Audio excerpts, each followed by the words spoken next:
Praise the lord. పునరుద్ధానుడైన యేసుక్రీస్తు నామంలో మీ అందరికీ నా శుభాభివందనాలు. బాగున్నారా? యేసయ్య మీ అందరినీ ఆశీర్వదించును గాక. అనుదిన వాత్సల్యత అను నేటి వాక్య ధ్యానాంశాన్ని ఈ ఉదయకాలం ధ్యానించుకుందాం రండి. పరిశుద్ధ బైబిల్ గ్రంథంలో నుంచి యోహోను స్వర్తమానము 14వ అధ్యాయము 27వ వాక్య భాగాన్ని నేను చదువుతాను. వీలైతే బైబిల్ తెరిచి వాక్యాన్ని కాస్త గమనించండి. శాంతి మీకు అనుగ్రహించి వెళ్ళుచున్నాను, నా శాంతిని మీకు అనుగ్రహించుచున్నాను, దేవునికి మహిమ కలుగును గాక. ప్రియమైన దేవుని బిడ్లారా, చదవబడిన ఈ వాక్య భాగంలో ఈ ఉదయకాలం ఈ వాక్యం వింటున్న నీతో, నీ కుటుంబంతో, సర్వ సమాజంతో, దైవ ప్రజలతో ప్రభు చక్కటి మాట, నా శాంతి మీకు ఇస్తున్నాను, నా శాంతినే మీకు అనుగ్రహించుచున్నాను. శాంతి అనగా మీరు ఫుట్నోట్లో చదివితే సమాధానం. ఈ మాట వినగానే కొంతమంది ముఖాలు నల్లగా పెట్టుకుంటారు, కొంతమంది కన్నీళ్లు కారుస్తారు, కొంతమంది ఆ సమాధానం లేదని గుండెలు బాదుకొని ఏడ్చేవాళ్ళు లేకపోలేదు. దైవజనమా, ఈ రోజున నీ కుటుంబంలో సమాధానం ఉందా? నీ పిల్లల మధ్యలో సమాధానం ఉందా? భార్యాభర్తల మధ్యలో సమాధానం ఉందా? సంఘ బిడ్డలతో నీకు సమాధానం ఉందా? సంఘానికి వచ్చే బిడ్డలతో పక్క పక్కన కూర్చుంటున్నారు కదా, అందరూ ఐక్యతగా ఉంటున్నారా? సమాధానం కలిగి ఉన్నారా? ఇంటిలో సమాధానం లేదు కదూ, వ్యాపారంలో సమాధానం లేదు కదూ, భార్యతో సమాధానం లేదు కదూ, పిల్లలతో సమాధానం లేదు కదూ, చుట్టూత ప్రజలతో సమాధానం లేదు కదూ. ఈ సమాధానం లేక నీ గుండెలు బద్దలైపోతున్నాయి కదూ. అవును బిడ్డలారా, ప్రస్తుత పరిస్థితులు అలానే కనబడుతూ ఉన్నాయి. ఈ సమాధానం ఎక్కడ దొరుకుతుందని వెతుకుతున్నారు. సమాధానం ఎక్కడికి వెళితే దొరుకుతుందని కొండలు ఎక్కుతున్నారు, మెట్టలు ఎక్కుతున్నారు, వ్రతాలు చేస్తున్నారు, పూజలు చేస్తున్నారు, యజ్ఞాలు చేస్తున్నారు. ఏమండి, సముద్రాలు దాటి వెళ్ళి కూడా ఏయో కార్యక్రమాల్లో పాలు పొంది కోట్ల రూపాయల డబ్బును నీళ్ల పాలు చేస్తున్నారు, కానీ సమాధానం కలగటం లేదే. ఈ వాక్యం వింటున్న దేవుని బిడ్లారా, మీతో మాట్లాడుతున్నాడు.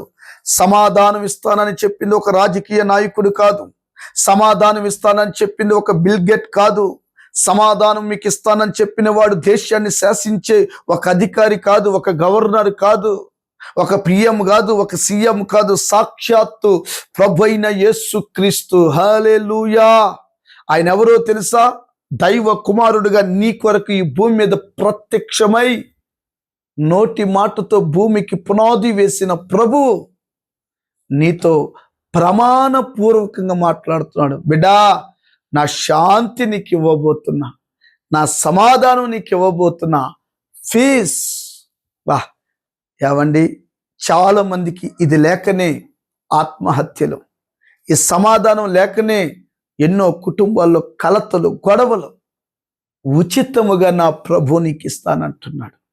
ఎవరికి ఇస్తాడో ఒక రిఫరెన్స్ నేను మీకు చదువుతాను. యెషయా ప్రవచన గ్రంథం 26వ అధ్యాయము 3వ వాక్యాన్ని చదివితే, ఎవని మనస్సు నీ మీద ఆనుకునునో వానిని నీవు పూర్ణ శాంతి గలవానిగా కాపాడుదువు.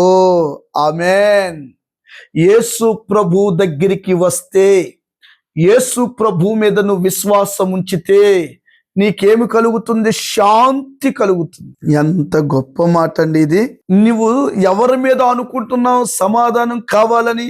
భూపతులను, అధిపతులను, ఊరు వారిని, ఎవండి బంధువులను, స్నేహితులను, శ్రేయాభిలాషులను ఎవరిని ఆశ్రయించిన గొడవలు పెడతారే తప్ప సమాధాన పరచరు.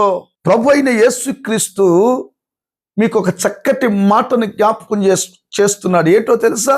ఎవరి మనస్సు ఆయన మీద ఆనుకుంటుందో, ఎవరు ఆయనని విశ్వసిస్తారో వారిని పూర్ణ శాంతి గలవానిగా, శాంతి ఇవ్వడమే కాదు కాపాడుతాడు. దేవునికి మహిమ.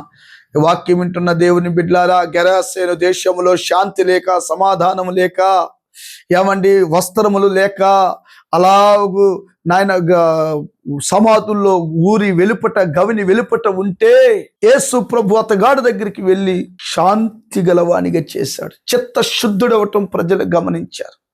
వాక్యం వింటున్న నీవు కూడా యేసు ప్రభు దగ్గరికి రా, వెతుకు, దొరుకుతాడు, తట్టు, తీస్తాడు. ఆయన దగ్గరికి వచ్చి విశ్వసించు. దేవునికి ఇష్టలుగా ఉండాలంటే విశ్వాసం లేకుండా ఇష్టలుగా ఉండటం అసాధ్యం. దండం పెట్టి బ్రతిమలాడుతున్నా, మీ అందరికీ దేశానికి సమాధానం కలుగునుగా. తలలు వంచండి, చిన్న ప్రార్థన. ప్రేమ కలిగిన తండ్రి, ఈ వాక్యం వింటున్న ప్రజలకు దేశానికి సమాధానం దయచేయమని యేసు నామమున అడుగుచున్నాము తండ్రి. Amen. Thank you. God bless you. దేవుడు మీ అందరినీ ఆశీర్వదించును గాక. ఆమెన్.